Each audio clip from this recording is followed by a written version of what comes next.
This is a very emotional day for all of us. It's 20 years ago. One of the most tragic events happened in our history. So on that day, 11 September 2001, you remember that day. You remember it very well. And you probably remember it better than any other day of your life. So I grew up in New Jersey, and on a clear day, I could stand up on a hill and look across and see the New York skyline. And you could see the towers. So I grew up with this. Nearly 100 years later, there I am in Glendale, Arizona. In my living room, my mom calls. She says, "Doug, what is going on? What's going on?" I said, "What's the matter, Mom?" She said, "Turn on the TV." And there, right there in front of me, I could see one of the World Trade Centers was on fire. And you said, "Wow, what a tragic mistake. Someone missed the mark. It's happened before." But always in the back of your mind, you thought, someone did this on purpose. And there was only moments later, we knew. And we knew who did it, and we knew why they did it. And that rage built up. And I felt like we awoke as a nation that day.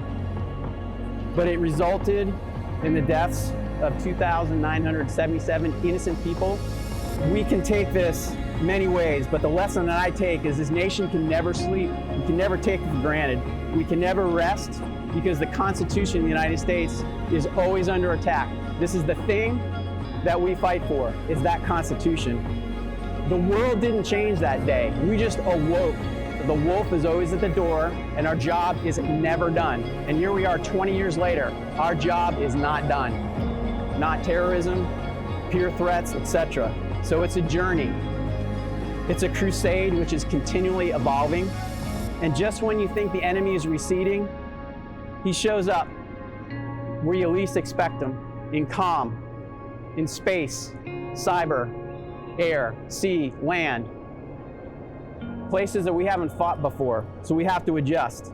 Our freedom is always a whisper away from being taken.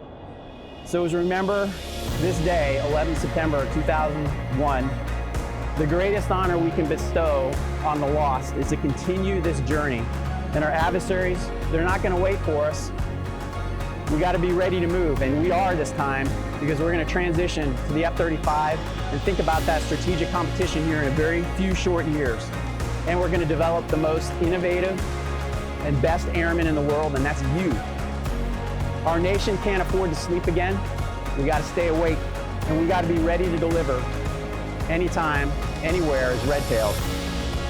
God bless the souls of the lost in that tragedy, and the thousands of others that were lost fighting for freedom, where you guys did it too. Thank you for what you do. Thank you for the sacrifices of your family. And thank you for what you're gonna do. And the country doesn't really fully realize what's coming, but I think you do.